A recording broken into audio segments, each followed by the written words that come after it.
Welcome to Gene and Mike to the New York Times crossword. Hi, I'm Jean. And I'm Mike. And today we are doing the crossword for Sunday, January 18th, 2026. So, on this rather chilly Sunday, Chilly? just a wee bit, Yes, it definitely is. did you find that the crossword warmed the cockles of your heart Well, or any other part? since I did not do the crossword until after dinner today, I had to kind of race through it. And so, no, it did not do any warming. Oh. No, it was done quickly and coldly. I figured the racing would have generated some heat. It wasn't that kind of racing. Okay. But I did get it done. Good. With help. Good. Help from our daughter. And we had one mistake, but we figured it out. Great. And so but we didn't really appreciate the theme because we were trying to get it done so quickly so we could do this podcast. So you didn't have time to savor it? Is that what you're saying? We didn't really, figure out what was going on. We were just desperately trying to get it filled in. But in hindsight, then looking at it afterwards, I came to appreciate the cleverness of the theme and really the whole puzzle. It was a great puzzle. Yes. This was by Rena Cohn. It's her 7th New York Times crossword, and she is from Washington University in St. Louis. Oh, okay. And as I recall, Sid Sivakumar was also from Washington University at St. Louis. Yeah. Wow. I don't know if there's something in the water that causes people to just think, I should just sit down and write a crossword for the New York Times. But anyway, I hope the two of them have met up. Yes, they would have a lot to discuss. This is assuming that Sid is still... Turns out she's his wife or something. The bio does not go into the details here on xwordinfo.com. Or they're in the same department, or they have some connection there. It says that she's studying psychology with minors in Spanish and applied linguistics. It seems to me that Sid Sivakumar was in the STEM disciplines, as I recall. Yeah, in fact, I think he was might have been in computer science. Oh, okay. I'm not sure. Anyway, about this crossword. Yes. So you did enjoy it. I did. Good. I did. And the theme was intriguing. Use your words, with an emphasis on use.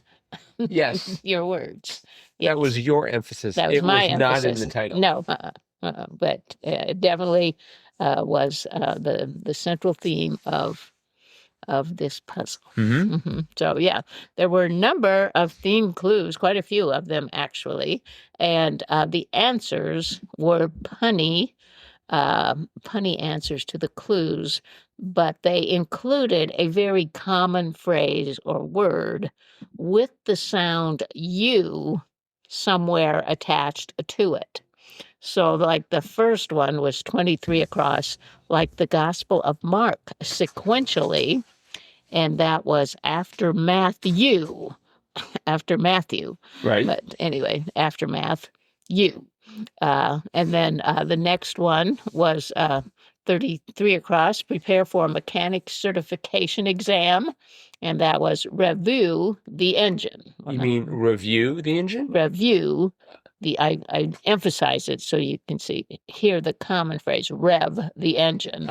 But this is review the engine. So, okay. Then we had the 58 across, original people to move into Cancun's peninsula, and that was the settlers of Yucatan. So not the settlers of Catan, which is a fun game, but the settlers of Yucatan. Then we had 67 across. No, that was the revealer kind of. 79 across, gets married. I thought this was really funny. Gets married while wearing protective gear, and that was unites in shining armor. Yes. And then we had 103 across, list of restaurant offerings for kids not yet 3 years old, 2.5 menu. And then finally 118 across, wedding planners aid, and that was Venue diagram. Venue diagram. Venue diagram. So anyway, very, very funny, very clever. And then, like I said, right in the middle, 67 across was the revealer that went the length of the puzzle. And that was, don't look at me for help or a phonetic hint to this puzzle's theme. And that was, sounds like a you problem, which is really kind of a snarky phrase. Yes. Someone comes to you for help. Sounds like a you problem. So anyway, that was the theme. So. Yes. Delightfully done. Yeah, so logistically, I tried to solve this on my phone and got it all filled out. Oh, really? But not correctly. That's a real challenge on a Sunday puzzle. Yes. Well, there weren't, any circles or anything particularly unique about it that would make it hard to read, but it's just so small. Well, I did get through it, but I think maybe that was the reason why I had multiple mistakes. Like, for example, 3 down was add electronically in a way. I had for 31 across, which was crossing that clue, text that says, congratulations, you've won a MacBook Pro, probably. And I went for spam. Yeah. And so I had for add electronically in a way, I had a TAF, ATTAPH. And I had no idea what that meant. I'm like, what's a TAF? And then I the puzzle didn't solve. I sat down, opened it up on a computer, and in 1 millisecond saw, well, why is it a TAF? It should be attach. Scam, not spam. Right. I mean, you would have received that text via, that would have been spam, but it was spam about a scam. Yes. As it were. That's right. So, and when you add electronically, of course, email, you attach something. So right. That made sense to me. Yeah. I didn't have a mistake here, but I didn't also recall the answer. Develops alopecia, goes bald. That's right. Did you remember that? Yeah. You did. Oh, I'm impressed. 22 across, college town named A Square. That was Ann Arbor. It was. I had never heard Ann Arbor called A Squared. Only in the math department at the University of Michigan. It must be a local thing, because I mean, I've been on many universities, taught on several universities. I have never heard anyone call Ann Arbor A Squared. Oh. Like, I'm going to a conference in A Squared. So. Yeah, try booking a hotel or airline reservation to A Squared. You're probably not going to get too far. I don't think so. But there was another college town way at the bottom, 113 down, Midwest City, whose name becomes a Southwest City if you move the first letter to the end, and that was Ames. Yes. Which is our alma mater town. And it's also known as A to the first. Yeah. Or A0. No, that would be one. No, that would be one. That's right. A to the first. A to the first, yes. Yep. And if too bad Ann Arbor wasn't in Alabama, then you could have A cubed. That's true. 14 down, that was an interesting clue. Businesses whose employees work standing up. That could apply to a lot of people. Well, it could. But in this case, it was salons. That is correct, yes. And almost right next to that, 16 down, chiseled features. It was 3 letters. I first went for jaw. Well, I thought of jaw, but it said features. Yeah, exactly. So it'd have to be jaws. Well, I thought maybe a jaw had multiple features, but no, it turned out to be abs. That's right. That makes more sense. Right. And then we had 17 down, destiny in life was lot, which is important to know when you're looking at 108 across oodles, because I went for lots and couldn't get it to work. And in retrospect, realize you're not going to have lot and lots in one crossword, especially if Rena Cohen's writing it, and especially if Will Shortz is editing it. Yeah. So it turned out that was gobs. Yeah. So come to think of it, we put in lots too there, but then the chef looked at 104 down, source of natural sweetener, and she's like, that could be agave. And I'm like, yeah, I guess it could. So we knew it had to be gobs then, because we put a G in there. See, I went for Aleve, which I believe is a pain medication. And I thought life would be sweeter if you weren't in pain. Yeah. If you were actually taking medication that tastes good as it went down. The thing that really got my attention was 90 down. Trees with heart-shaped leaves. I had, with lots there, red tuds. And I thought, what? Red tuds. It's like, I've never heard of a red tud. No. And then, but with gobs, there were red buds. That is correct. And that sounded a little bit more botanically relevant. Definitely. Mm-hmm. I'm certain you knew, sort of in the religious area of the crossword after Matthew, we had 26 across, matriarch of 6 of the 12 tribes of Israel, Leah. Leah. Did you have that? I did. Oh, okay. I did. There was also another religious one, and it was, I was just looking at it, and now I've lost it. It was Caleb that was asking about Moses' spy, and that was Caleb. So, but I can't remember. Where was that? I can't remember where that was. Are you sure that was in this crossword? Oh, maybe not. Maybe. I don't. Oh, okay. Maybe it was another one I did. I don't recall it. Yeah. Okay. Never mind. So, is assuming that Caleb is spelled with a C. Caleb. It's not here. Oh, no. Okay. Never mind. But it's neat how you can blend in crosswords from other sources. Well, I can only do one a day. 34 down caused problems for me. That was breathable fabric used in mosquito nets.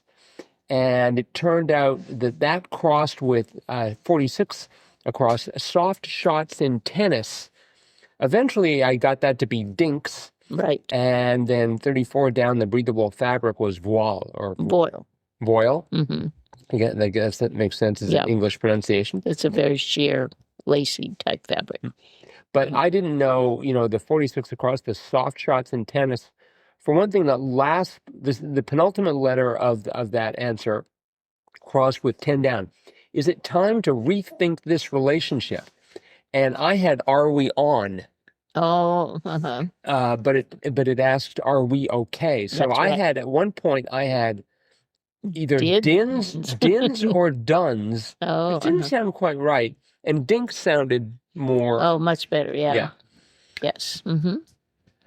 We had, let's see, 50 down was cute. Once again, they got me. Where some bills originate? ATMs. That's right. Mm-hmm. They keep hitting that. And then I ran into big problems actually in that whole area, because 51 down, former Transportation Secretary Elaine Chao, Mm-hmm. I wanted it to be Elaine Chu, CHOO, as opposed to CHAO. Yeah. We had great trouble there, too. That's where we ended up. That's where our mistake was. So, yeah, because we didn't know how to spell chow. Yeah. We had it O-U, then we had it U-O.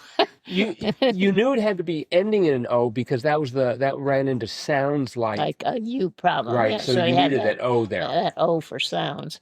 But we thought, well, maybe it's U-O. And that U would have been 63 across, which was affectionate term for un madre. Right. Un madre. And that was MAMI. So I'm assuming Mommy. I'm assuming that una madre is a mother. A mother, yes. Right. So it could have been mummy. Yeah. Or it could have been... Well, that's what we thought. Maybe it was Mumi. M-U-M-I. Right. But originally we had Mama. M-A-M-A. It turned out to be M-A-M-I, and Chow was C-H-A-O. Yes. So, yeah, but once we figured that out, which actually our daughter did, because I was looking all over the place, and she said, what if that U was an A? So we put the A in, solved. So, but yeah, that's where we ended up. Mm-hmm. Well, that's interesting because the one next to it caused me problems. 52 down, Chinese competitor of Amazon, Temu. Yeah. I didn't know. I was like, I think it's Temu, but I wasn't sure. Mm-hmm. And so after I solved the crossword, I went and bought something off of Temu just to remind me. Yeah, I didn't know that, but our daughter did. It's a very interesting website. They sell things for like ridiculous prices. Oh, yeah. Like I just got myself an unbelievably powerful drone for $13. Oh. The reviewers were like, this is incredible. So we'll find out. Yeah. Right. Let's see. We had 68 down was cute. The clue was just a bunch of dots. in a row, and the answer was dots. Yeah. That was handy. So another place where I had a problem. So again, I had the same area that you had issues with MAMI and chow and the rest of it. 94 across. Common item at a checkout line informally. I had it starting with MA, and I thought map. Because there used to be a time at which you would, you might be there at the checkout and there might be a map, like an atlas of famous Wisconsin roads. Not in grocery stores. Yes. I think you can make an argument a long time ago. Maybe at gas stations. But no, I think mags is a lot more common. Well, you see, magazines. My issue arose then because 95 down, the last of the 13 original colonies to be found, I had Peoria.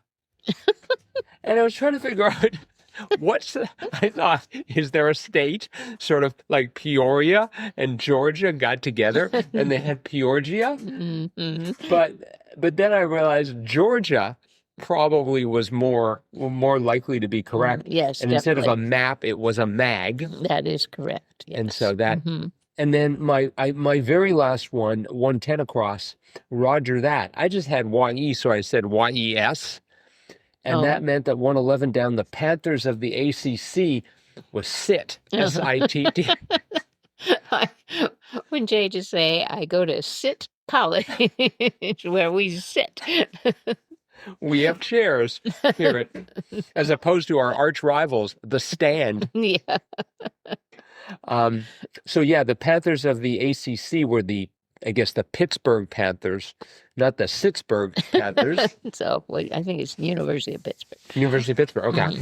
So anyway, that's where I ended up. Very good. But yeah, there were some great clues here, and once I got through all my mistakes, I too was successful. I'm sure it took me much longer than you, since you had two geniuses working at it instead of half a. We had to get it done. We were women with a mission. Yes. So. Well, I gave myself lots of time to work on it. That is always so nice. I mean, that's the way I love to spend a Sunday afternoon doing the puzzle, but we were just busy. Well, I like spending my afternoon looking for Porgia and red tuds and realizing that those are incorrect. Yeah. So again, this is a fabulous crossword by Rena Cohen. Yep. And that is it for today. Thanks, everyone, for listening. Thanks for making this one of the most popular podcasts about the New York Times crossword to come out of very cold Northeast Wisconsin. Yep. And we will be back again with our cutting-edge analysis of tomorrow's crossword tomorrow. Bye-bye.